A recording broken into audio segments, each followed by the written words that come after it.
Hello, and thanks for tuning in to this short teach-in video, which is part of a series of teach-in videos that the Tenant Farmers Association is putting together with some high-level information and advice covering a host of issues which are impacting farm tenancies. And in this session today, we're going to be looking at what you should be looking out for when you're signing up to a new farm business tenancy agreements. But before I start this session, I should say that it forms part of a wider library of video information that's available from the Tenant Farmers Association, and you can get it all on our YouTube channel. So if you just stumbled across this, then do go to our YouTube channel, see all of the video content that's there, and you can subscribe to be notified of when new information is posted to that channel. And we're extremely grateful to Barclays Agriculture, who have been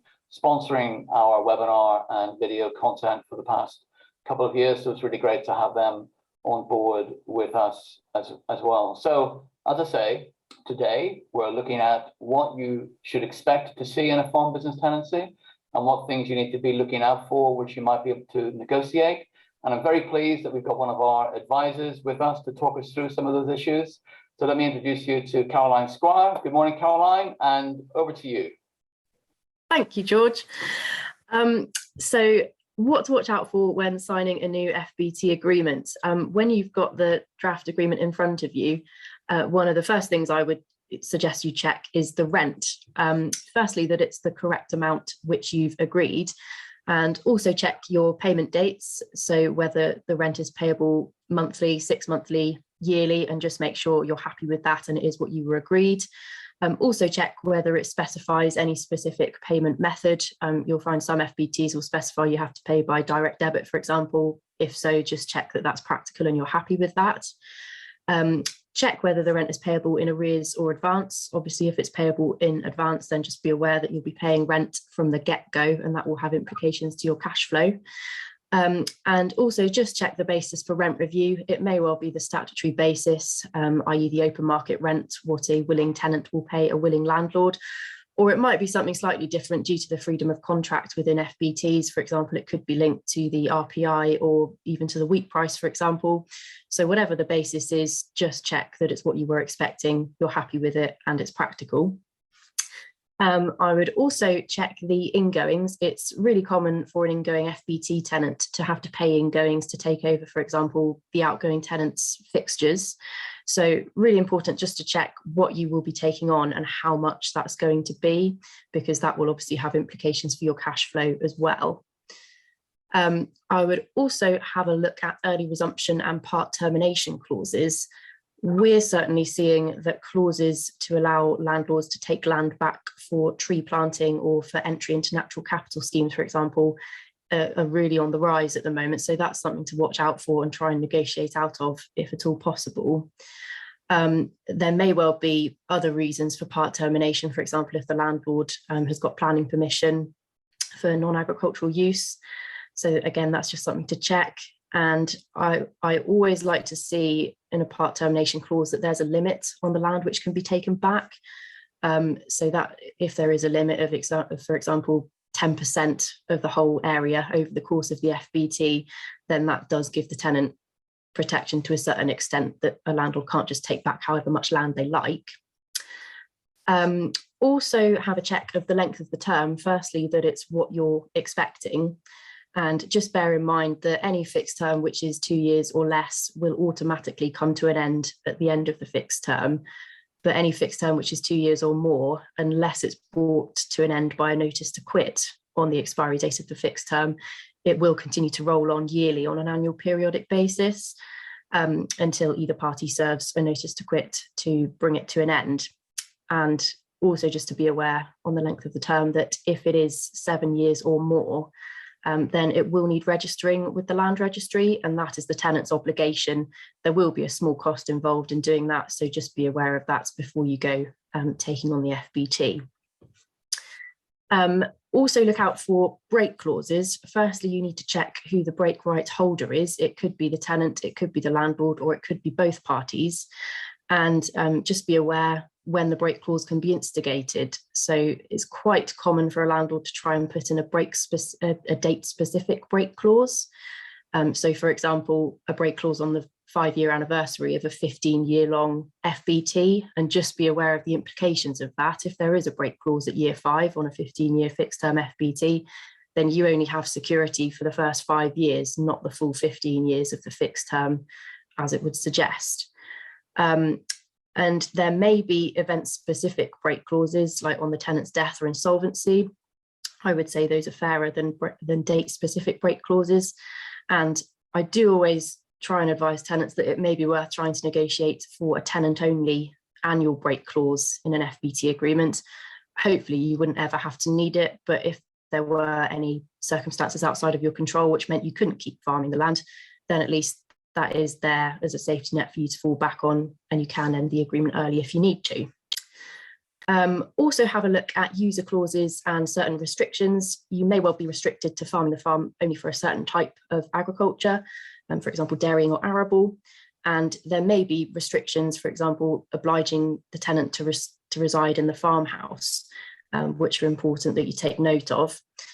Most FBTs will just restrict you to agricultural use only of the holding.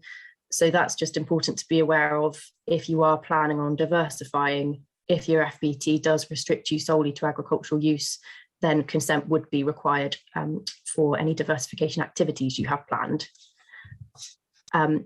Next slide, please, Julia. And then also have a look at reserved rights. We're finding it increasingly common to see in FBTs that natural capital schemes and future schemes are being reserved to the landlord so that the landlord can access them rather than the tenant. So if that is the case, I would try and negotiate out of it, but otherwise do just be aware of the implications of the landlord having access to these schemes rather than the tenant for the economic viability of your business. So if you are paying quite a high rent, is it going to be viable for you if the landlord has access to these new schemes in the future and you don't have access to them at all? It is just something to think about before you go signing an FBT which has that in there. And for other reserve rights, timber and game, for example, would be quite common ones. Do just check whether the landlord has to give you reasonable notice to take entry and whether the landlord is liable to pay you compensation for any damage caused when he exercises those rights.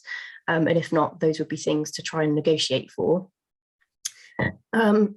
Also have a look for repairs. So be aware what you are responsible for and on what basis. I always tell people to be aware of the put and keep basis. So if you're entering a holding which is in not the best state of repair and you're obliged to put everything in a good state of repair and keep it that way, that could be incredibly costly. Especially if there is a break clause on a date, do be aware that if, for example, the fixed term is 15 years, but there is a break clause at year 5, if you have planned to do all of these repairs which need doing and put everything in good condition over the full 15 years, if the landlord was to instigate the break clause at year 5 and you haven't completed some of the repairs, then you could be dilapidated for the cost of doing them, which again is a massive implication cost-wise. So that is definitely something to be aware of. And if possible, I would advise for repairs to be on a model clauses basis or for them to be in no worse condition than on entry as recorded in a record of condition. Those would be the things to negotiate for.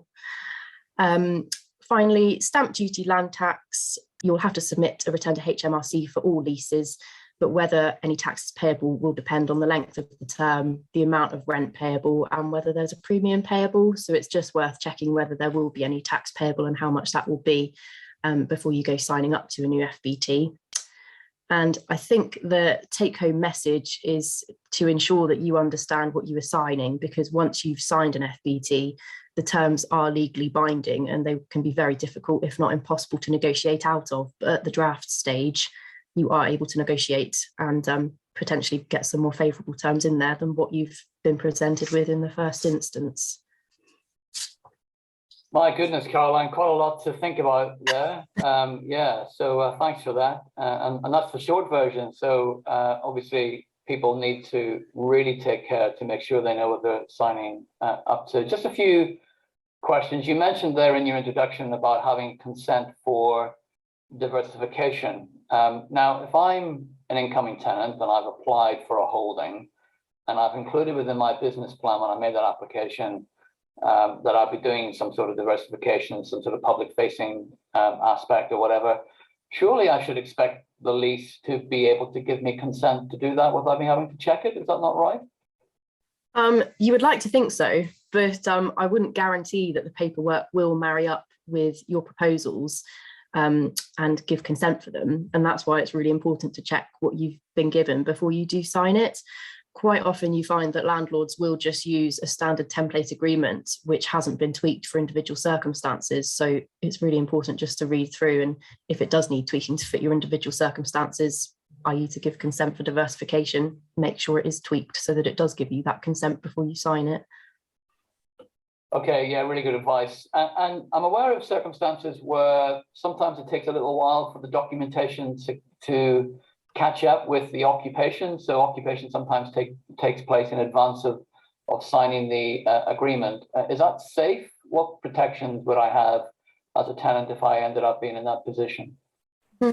So I would always advise that it would be better to have a written tenancy agreement in place before you take occupation, if at all possible, or if not, at the very least, some written heads of terms which have been agreed and then can form the basis of an agreement later down the line.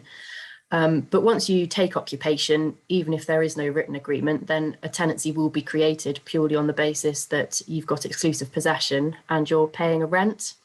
And therefore, to end that occupation, the landlord would have to serve you with a notice to quit, so that you do have protection to some degree, but just be aware that the length of the notice to quit will marry up with the rent payment date. So if you were paying rent 6 monthly, say, the landlord would only require to give you 6 months notice, or if you were paying annually on an oral agreement, then the landlord would require to give you 12 months notice. But yeah, there's no way to force the landlord to agree to certain terms. So it is all down to negotiation, unfortunately. Okay, and thinking about those agreements that take a little while to get into place, what if I'm asked to sign an agreement and post-date the agreement to when my occupation started? Will that impact issues like the registration and stamp duty land tax aspects you were talking about? No, so the start date of a fixed term tenancy can be backdated to when the occupation commenced, but the date of the agreement itself needs to be the day that both parties sign it and it's completed. So just as an example, if your occupation began on the 25th of March, but the agreement wasn't with you to sign until, say, the 30th of April, you would backdate the agreement to the 25th of March to coincide with when your occupation commenced, but you would date the agreement on the 30th of April, which is the day that both parties sign it. And then the clock starts ticking for registration of the lease and paying your stamp duty land tax from the day that the agreement is dated, so the 30th of April, rather than when it's backdated to coincide with the start of the occupation. So to be clear, it's okay to have a start date for the agreement that's before the date that you've signed the agreement, and it's the date that you've signed the agreement which is the important thing for stamp duty, land tax and registration. Yeah. Yes, it's the day you sign it that the clock starts ticking for those deadlines. Okay, and finally, Caroline, thinking about people who would be buying a house, for example, and spending a lot of money on a house, obviously taking on a tenancy, you're going to be spending a lot of money on that tenancy, particularly if you're responsible for repairs and maintenance. And quite often people have to go through various checks to find out whether what they're buying is what they are believe that is on the particulars. Is there any particular checks that a tenant should be thinking about before they take on a lease? So I would suggest that the tenant does a check of the land registry, just to ensure the person who's letting the holding to you is actually the owner and they are entitled to be letting the property. If such a search flagged up that it was owned by a lender, for example, under a mortgage contract to this person, then it would be important to check that the mortgage or lending contract does allow the landlord to actually let the property, because in some instances you find that there is a bar on allowing the owner to let properties. So that would definitely be something to check. Okay, well, I think we're going to have to draw a line under that, otherwise we'll go on all day. Obviously, a lot to think about, so thanks so much, Caroline. So we hope if you've been watching, you've enjoyed this teach-in, and as I say, watch out for others that are in the series, and don't forget to look for all of the video content that the Tenant Farmers Association has uploaded into the YouTube channel that we've got. And if you're watching this in advance of our autumn and winter 2022 webinar program, look out for forthcoming sessions that we're going to be running. So we've got Baroness Rock, who's the chair of the Tenancy Working Group, coming to tell us about what she's going to be putting into her report, which is due out in September. She's coming to speak to us in October. Now, we've got a deep dive on carbon and biodiversity net gain issues and how they impact farm tenancies. We have had an earlier session on that, but this is a deeper look at that. And we're hoping to have the DEFRA policy team back before the end of the year to tell us about some of the changes that we should expect into the new year in terms of agricultural policy change. And if you're not a member, you can get advice and information and support on a one-to-one basis from Caroline and our other advisors at the TFA. Annual membership is only £220 per year, and you can join online by going to our website, www.tfa.org.uk, and click on the Join Here button. I should say that everything that we've said today is current as at August 2022. Obviously, changes may occur down the line, which we don't yet know about. So thanks again to Barclays Agriculture for their sponsorship of this, and thank you to Caroline for such an eloquent explanation, and thank you all for watching. Goodbye.